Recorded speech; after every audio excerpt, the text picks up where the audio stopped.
বিষয়ের সবচেয়ে গুরুত্বপূর্ণ ইউনিট 4 যার নাম জাতীয়তাবাদ ও বিচ্ছিন্নতাবাদ, তার উপর ভিত্তি করে একটি ভিডিও কিন্তু আমি পূর্বেই পোস্ট করে দিয়েছি। যারা যারা সেই ভিডিওটি দেখোনি, সেই ভিডিওটি দেখে তারপরে আজকে এই পার্ট 2 এ তোমরা অংশগ্রহণ করো, নচেত তোমরা কিন্তু কিছুই বুঝতে পারবে না। পার্ট 1 এ আমরা আলোচনা করেছিলাম জাতীয়তাবাদ কি, বিচ্ছিন্নতাবাদ কি এবং বিভিন্ন ঐতিহাসিক ঘরানা, যার ভিতরে কেমব্রিজ, মার্ক্সবাদী এবং নিম্নবর্গীয় ঘরানার কথা আমরা আলোচনা করেছিলাম। পাশাপাশি আলিগড় আন্দোলনের সৈয়দ আহমেদ খানের ভূমিকা এবং মোহামেডান অ্যাংলো ওরিয়েন্টাল কলেজে থিওডর বেগ যে প্রবেশ করলো এবং তার যে চিন্তাধারা সৈয়দ আহমেদ খানের ভিতরে চলে আসলো এবং সেখান থেকে বিজাতি তত্ত্বের উদ্ভব ঘটলো, সেই ঘটনাগুলো আমরা সেখানে জেনেছি। তার পাশাপাশি আমরা সিমলা বৈঠক, মুসলিম লীগের প্রতিষ্ঠা এবং মুসলিম লীগের পাল্টা হিন্দুরা হিন্দু মহাসভা তৈরি করছে এবং মুসলিম লীগের কিন্তু লাহোর প্রস্তাব সম্বন্ধে আমরা জানতে পারি। এরপরে আমরা দেখতে পাচ্ছি ভারতীয়দের ভিতরে রাজনীতির কিন্তু বহিঃপ্রকাশ করছে এবং সেই সূত্র ধরে ভারতবর্ষে কিন্তু বঙ্গভাষা প্রকাশিকা সভা, জমিদার সভা, ভারতীয় সভা প্রতিষ্ঠা হচ্ছে এবং এই সময় বেশ কিছু সভা সমিতি তৈরি হয়েছিল, কিন্তু ডক্টর অনিল শীল 19 শতকে সভা সমিতির যুগ বলেছিল। এটা নিয়েও আমরা জেনেছি। ইলবার্ট বিল বিতর্ক নিয়েও কিন্তু আমরা জানতে পেরেছি। এর পাশাপাশি ভারতবর্ষে বঙ্গভঙ্গ আন্দোলন নিয়ে আলোচনা করা হয়েছে এবং ভারতের বিপ্লববাদের যে কার্যকলাপ হলো সেটা নিয়েও আমরা জেনেছি। পাঞ্জাবের বিপ্লববাদ কার্যকলাপ নিয়ে আমরা জানতে পেরেছি এবং তার পাশাপাশি বিদেশে ভারতীয়রা যে গদর পার্টি তৈরি করলো বাসুদেব বলবন্ত ফারুকে, সেটা নিয়েও কিন্তু আমরা আলোচনা করেছি। সেই বিষয়গুলো ছিল। এর পাশাপাশি 1916 খ্রিস্টাব্দের লখনৌ চুক্তিতে যে চরমপন্থী এবং নরমপন্থীর মিল ঘটলো, মুসলিম লীগের মিল ঘটলো, এটা নিয়েও আমরা আলোচনা করেছি এবং 1915 খ্রিস্টাব্দে কিন্তু গান্ধীজি ভারতে প্রবেশ করলো এবং 1917 খ্রিস্টাব্দে চম্পারণ সত্যাগ্রহকে সফল করলো। তার মাধ্যমে ভারতে কিন্তু গান্ধী যুগের সূচনা হলো। এটুকু অব্দি আলোচনা করেছিলাম। যারা যারা শুনুনি তারা অবশ্যই শুনুন, কারণ এই ইউনিট থেকে তোমাদের 3 নম্বরের প্রশ্ন আসবে, 4 নম্বরের প্রশ্ন আসবে আর সবচেয়ে বড় কথা 8 নম্বরের প্রশ্ন কিন্তু এই ইউনিট থেকেই হবে। তাই এই ইউনিটটা তোমাদের গুরুত্ব দেওয়া আবশ্যক। যারা যারা পড়াশোনা করোনি সারা বছর বা সারা সেমিস্টারে, তারা যদি আমার এই ভিডিওটা শুনে নাও তাহলে কিন্তু অবশ্যই তোমরা উপকার পাবে এবং যে প্রশ্নই আসুক তোমরা কিন্তু উত্তর করে আসতে পারবে। কয়েকটা প্রশ্ন পড়ে গেলে কমন চলে আসলে তো ভালো কথা, কিন্তু কমন যদি না পাও সেক্ষেত্রে একটু ডিটেলস পড়া উচিত। তো সেই ডিটেলসটা তোমরা যদি এই ভিডিওটা শুনে নাও তোমরা যে কোনো প্রশ্নের উত্তর করে আসতে পারবে। তাই বেশি কথা বাড়াবো না, সরাসরি আমরা মূল ভিডিওতে চলে যাব। এখানে আজকের এই ভিডিওতে আমরা দুটো ইউনিট আলোচনা করব, ইউনিট 3 এবং ইউনিট 4। ইউনিট 3 এর নাম কি? ইউনিট 3 এর নাম হচ্ছে ভারতের উপর প্রথম বিশ্বযুদ্ধের প্রভাব আর ইউনিট 4 এর নাম কি? স্বাধীনতার পথে। এখানে আমরা কিন্তু স্টেপ বাই স্টেপ সাল ওয়াইজ ঘটনাগুলোকে আলোচনা করব। তোমরা জাস্ট মাথার মধ্যে নিয়ে নাও, প্রয়োজন পড়ে হাতের সামনে খাতা পেন নিয়ে লিখে নাও। প্রথমেই আমরা আলোচনা করব 1914 সাল নিয়ে, যেখানে কি হয়েছিল? প্রথম বিশ্বযুদ্ধ হয়েছিল। ব্রিটিশরা ভারতবাসীদেরকে কি বললো? তোমরা যদি আমাদেরকে যুদ্ধে সহযোগিতা করো বা আমাদের যুদ্ধে যোগদান করো তাহলে কিন্তু যুদ্ধ শেষ হয়ে যাওয়ার পরে আমরা তোমাদেরকে স্বায়ত্তশাসন প্রদান করবো। আর ভারতীয়রা এই কথাতে যুদ্ধে কিন্তু যোগদান করে। কিন্তু কি দেখা যায়? যুদ্ধ শেষ হয়ে যাওয়ার পরে ভারতের মুদ্রাস্ফীতি হচ্ছে, দ্রব্যমূল্য বৃদ্ধি হচ্ছে এবং তার পাশাপাশি কিন্তু করের বোঝা বেড়ে যাচ্ছে প্রত্যেক ভারতীয়দের উপরে এবং এর পাশাপাশি শিল্প সংস্থা কিন্তু কমে যাচ্ছে। বোঝা যাচ্ছে? এর ফলে কি হচ্ছে? ভারতীয়দের মোহভঙ্গ হচ্ছে ব্রিটিশদের প্রতি এবং ভারতের বিপ্লববাদের কার্যকলাপ কিন্তু প্রসার লাভ করছে। এরপরে কি দেখা যাচ্ছে? 9 জানুয়ারি 1915 খ্রিস্টাব্দে আফ্রিকা থেকে ভারতে কিন্তু গান্ধীজি প্রবেশ করছে। আফ্রিকাতে যখন গান্ধীজি ছিল তখন কিন্তু সেখানে বর্ণ বৈষম্যবাদের বিরুদ্ধে গান্ধীজি কিন্তু লড়াই করেছিল। আর ঠিক সেখানে কিন্তু সত্যাগ্রহ দর্শনের জন্ম হয়েছিল। গান্ধী যখন ভারতে আসলো, ভারতে আসবার পরে কি হচ্ছে? ঠিক তার মাঝখানে 1916তে কিন্তু লখনৌ চুক্তি হচ্ছে, যেখানে আমরা দেখতে পাচ্ছি নরমপন্থী এবং চরমপন্থীর মিলন ঘটছে, পাশাপাশি মুসলিম লীগেরও কিন্তু একটা মিলন ঘটছে। অর্থাৎ একটা ঐক্য তৈরি হচ্ছে, যার ভয়ে কিন্তু ভীত হয়ে গিয়েছিল ব্রিটিশ সরকার। বোঝা যাচ্ছে? এই সময় 1917 খ্রিস্টাব্দে গান্ধীজি বিহারের যে কৃষকরা ছিল তাদের উপরে নীলকররা চরম অত্যাচার করছিল। তখন এই নীলকরদের বিরুদ্ধে প্রতিবাদ করার জন্য তিনি চম্পারণ সত্যাগ্রহের ডাক দেন এবং সেটা কিন্তু সফল হয়। এটাই কিন্তু ছিল গান্ধীজির প্রথম আন্দোলন। এরপরে পরবর্তীতে 1918 সালে গান্ধীজি কিন্তু খেলা সত্যাগ্রহ করেন এবং তারপরে কিন্তু গান্ধীজি আহমেদাবাদ মিল ধর্মঘটের মাধ্যমে সর্বভারতীয় নেতারূপে ভারতে পরিগণিত হয়। বোঝা যাচ্ছে? তাই গান্ধীজি কটা আন্দোলন করেছিল? চম্পারণ সত্যাগ্রহ, খেতা সত্যাগ্রহ এবং আহমেদাবাদের মিল ধর্মঘটের মাধ্যমে তিনি কিন্তু সর্বভারতীয় নেতা হিসেবে পরিগণিত হলো। যাই হোক, পরবর্তী আমরা চলে আসছি পরবর্তী যে 1919 সালে। তো এই গান্ধীজি যে আন্দোলনগুলো করলো, এই আন্দোলনগুলো করার ফলে কিন্তু ভারতীয়দের মনে একটা ধারণা চলে এসেছিল যে অহিংস পথে কিন্তু আমরা আস্তে আস্তে ব্রিটিশদেরকে হারাতে পারবো। এই থিঙ্কিংটা চলে এসেছিল। এবার 1919 কি হচ্ছে? বিশ্বযুদ্ধ শেষ হয়ে যাচ্ছে। তো বিশ্বযুদ্ধ শেষ হয়ে যাওয়ার পরে ব্রিটিশদের কি দাবি ছিল যে তোমাদেরকে স্বায়ত্ত শাসন প্রদান করবো, কিন্তু তার বদলে ব্রিটিশরা করলো কি একটা দমনমূলক কালো আইন প্রবর্তন করলো যার নাম রাওলাট আইন। আর এই রাওলাট আইনের প্রতিবাদে কিন্তু ভারতীয়রা সরব হয়ে উঠেছিল, গান্ধীজিও কিন্তু সরব হয়েছিল, যার ফলশ্রুতিতে বা ফলস্বরূপ কিন্তু একটা দুর্ঘটনা হয়েছিল মাইকেল ডায়ারের নির্দেশে। তার নাম কি? জালিয়ানওয়ালাবাগ হত্যাকাণ্ড, যার প্রতিবাদে রবীন্দ্রনাথ কিন্তু নাইট উপাধি ত্যাগ করেছিল। মাথায় রাখবে প্রত্যেকটা ঘটনা কিন্তু পরপর স্টেপ বাই স্টেপ আসতেছে। এরপরে কি হচ্ছে 1920 খ্রিস্টাব্দে দেখা যাচ্ছে কি কংগ্রেসের মধ্যে নতুন একটা থিঙ্কিং এর আবির্ভাব হচ্ছে, যেটা সমাজতন্ত্র, অর্থাৎ সমাজতন্ত্র বা বামপন্থী মতাদর্শ। যে মতাদর্শটা কাদের হাত ধরে আসছিল? জয়প্রকাশ নারায়ণ, মানবেন্দ্রনাথ রায়, জওহরলাল নেহরু, সুভাষচন্দ্র বসু। এরা কি ঠিক করলো যে দেখো শুধুমাত্র এই ব্রিটিশদেরকে তাড়ালেই হবে না, আমাদের দেশে যারা শ্রমিক আছে, কৃষক আছে, এদের দারিদ্রকে দূর করতে হবে এবং সম্পদের কিন্তু সমান বন্টন করতে হবে।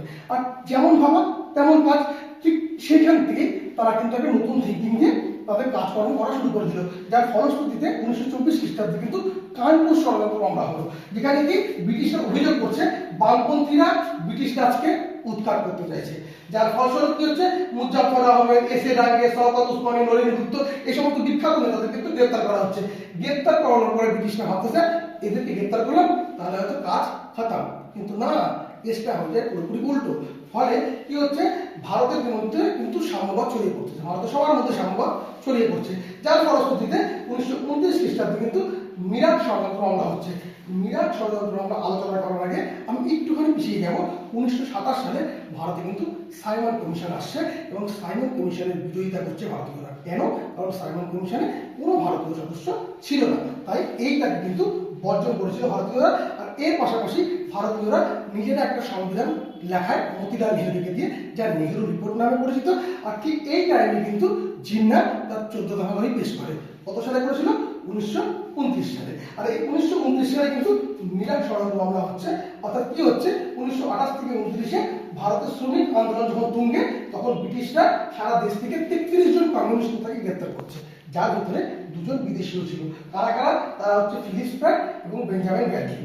এরা কি বিশ্বের অন্যতম দীর্ঘমেয়াদী কিন্তু মামলা ছিল। এই যে দীর্ঘতম অন্যতম একটা মামলা, এই মামলা কিন্তু সবচেয়ে খতরনাক ছিল। এবার ব্রিটিশদের দমন ফলপ্রসূ না হওয়াতে তখন তারা করলো কি যে প্রচন্ড পরিমাণে দমন কার্য শুরু করে দিল।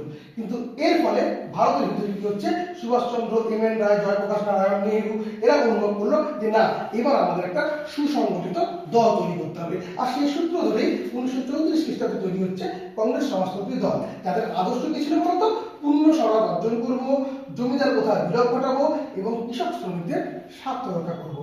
এরপরে কি হচ্ছে 1935 খ্রিস্টাব্দে ঠিক 1 বছর পরে ভারত শাসন আইন প্রবর্তন হচ্ছে, অর্থাৎ ভারতীয়দের ক্রমবর্ধমান আন্দোলন দেখে কিন্তু ব্রিটিশরা ভয় পেয়ে যাচ্ছে। তখন তারা একটা থিঙ্কিং নিয়ে আসতেছে, একটা লক্ষ্য নিয়ে আসতেছে যে কি, যে ভারতীয়দের স্বায়ত্ত শাসন দেওয়ার নাম করে কেন্দ্রীয় ক্ষমতা নিজের কাছে রাখবো। এটাই ছিল ভারত শাসন আইন।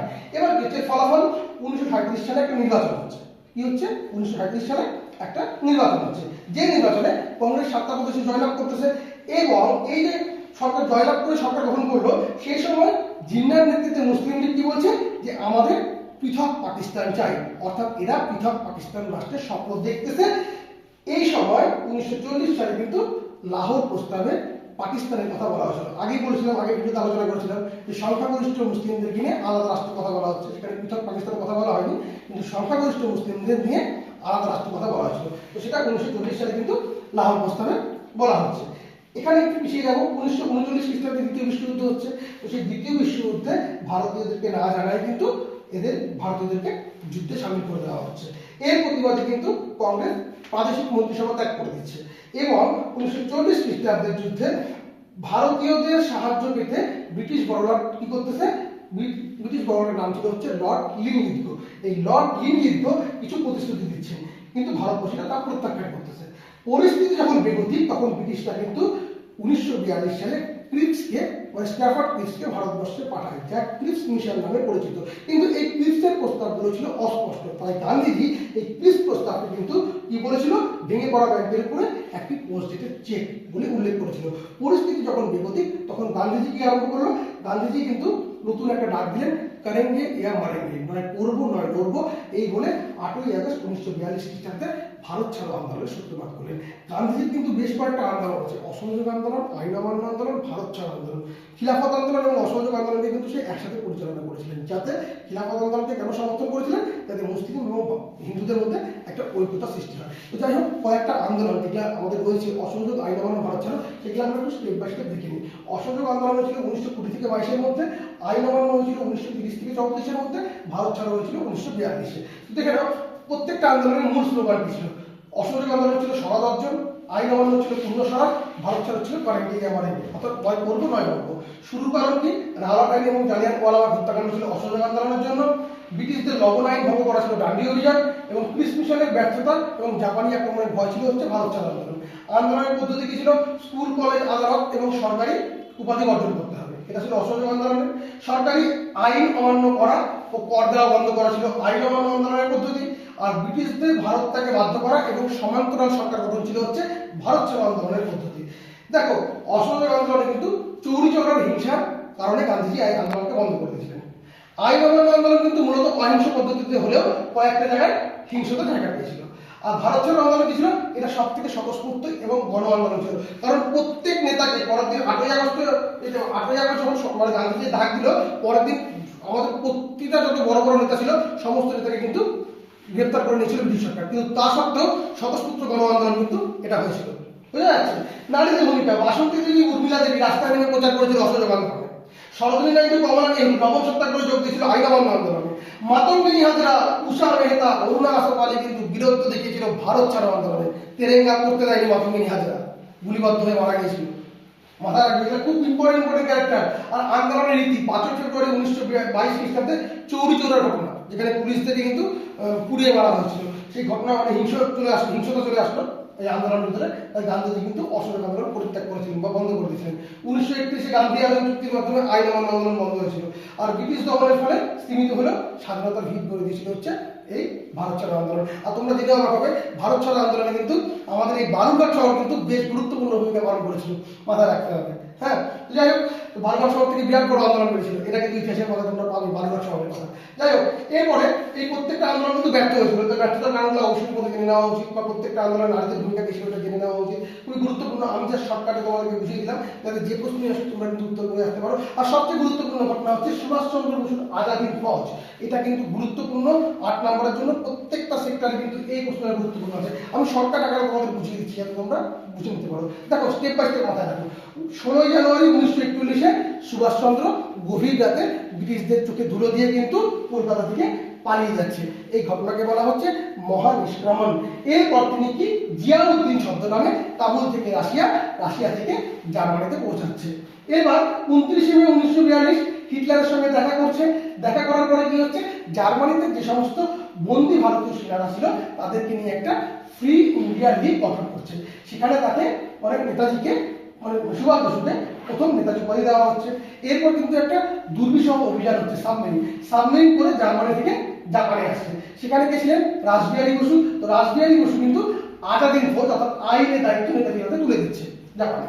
এরপরে 21শে অক্টোবর 1943 সিঙ্গাপুরে নেতাজি আজাদ হিন্দ সরকার গঠন করছে, এবং এটাই কিন্তু স্বাধীন ভারতের প্রথম সর্বভারতীয় মানে অস্থায়ী সরকার ছিল।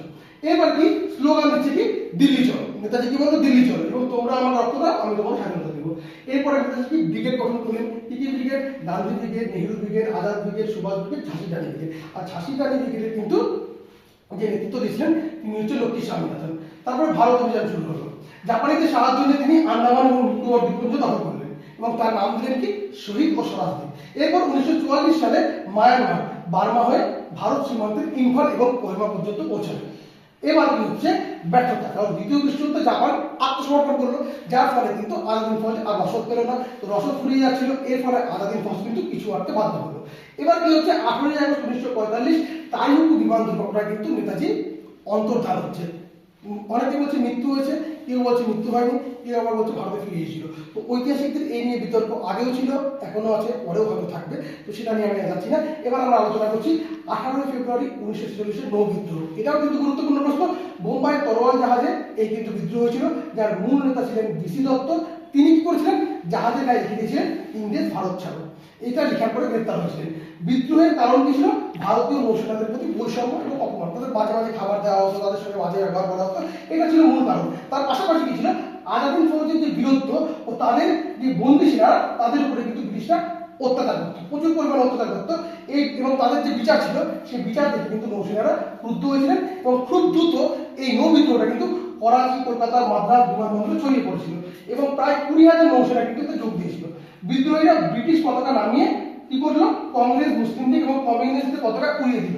হিন্দু মুসলিম ঐক্যে কিন্তু মূল একটা লক্ষ্য দেখা গেছিল এই নৌ বিদ্রোহতে।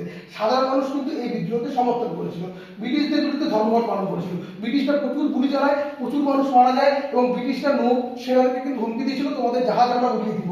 শেষমেশ দেখা যায় কি, সর্দার বল্লভভাই প্যাটেল এবং মোহাম্মদ আলী জিন্নাহ হস্তক্ষেপ করে এবং তারা নৌসেনাদের বোঝায়, যার ফলস্বরূপ 23 ফেব্রুয়ারি কিন্তু বিদ্রোহীরা আত্মসমর্পণ করে। তারা বলেন আমরা ভারতের কাছে আত্মসমর্পণ করছি, ব্রিটিশদের কাছে নয়। এরপরে আমরা স্টেপ বাই স্টেপ কয়েকটা ঘটনা দেখে নেব, যেটা কিন্তু খুব গুরুত্বপূর্ণ। 3 বা 4 কিন্তু সেই প্রশ্নগুলো আসতে পারে। যেমন কি 1944-এর সিআর ফর্মুলা, যাকে রাজাই সূত্র বলা হয়। কে করেছিল এটা? চক্রবর্তী রাজা গোপালাচারী। তিনি কি বলেছিলেন এই ফর্মুলাতে? কংগ্রেস এবং মুসলিম লীগের মধ্যে একটা আপোষের প্রস্তাব দিয়েছিলেন, কিন্তু গান্ধীজি এটা মেনে নিয়েছিল, জিন্নাহ এটা মানেনি, কারণ জিন্নাহ পাকিস্তান দাবিতে অনড় ছিল। তারপরে কি 1945-এ ওয়াহাবের পরিকল্পনা বা সিমলা বৈঠক, এটা গুরুত্বপূর্ণ।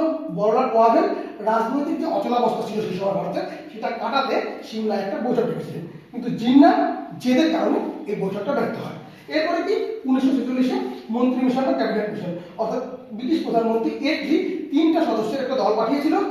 ভারত, এরা কি বলেছিল, ভারতকে বিভাজন করবো না, একটা যুক্তরাষ্ট্রীয় কাঠামো ও অন্তর্বর্তী সরকার গঠন করার কথা বলেছিল। এবার কি হলো, 16ই আগস্ট 1946 খ্রিস্টাব্দে এই ক্যাবিনেট মিশন বা মন্ত্রী মিশন কি বলছিল, যে অন্তর্বর্তী সরকার বা যুক্তরাষ্ট্র কাঠামো সরকার গঠন করবো।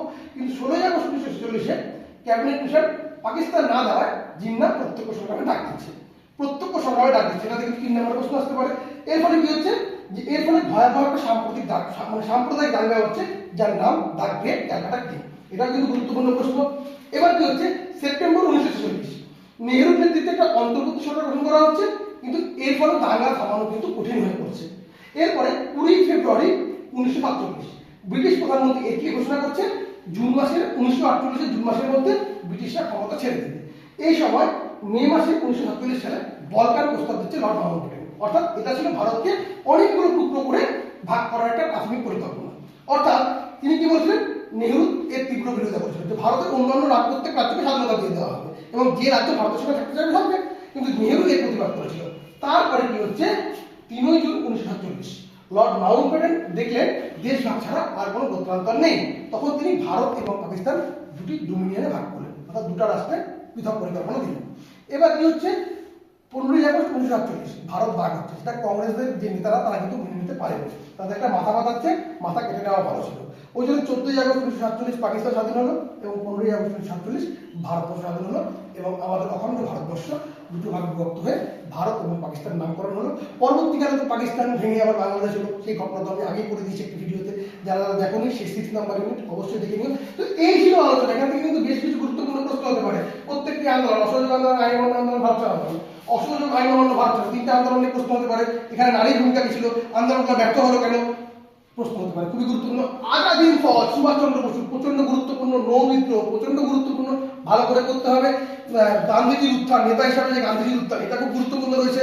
এছাড়াও 3 নম্বরের ক্ষেত্রে যে 4 নম্বরের ক্ষেত্রে যেগুলো গুরুত্বপূর্ণ, লখনৌ চুক্তি, ক্রিস মিশন, সাইমন কমিশন, এর পাশাপাশি মন্ত্রী মিশন বা ক্যাবিনেট মিশন, ওয়ালের পরিকল্পনা, সিআর ফর্মুলা, সিমলা বৈঠক, এই পার্টগুলো কিন্তু 3 এবং 4 নম্বর ইউনিট দিয়ে গুরুত্বপূর্ণ।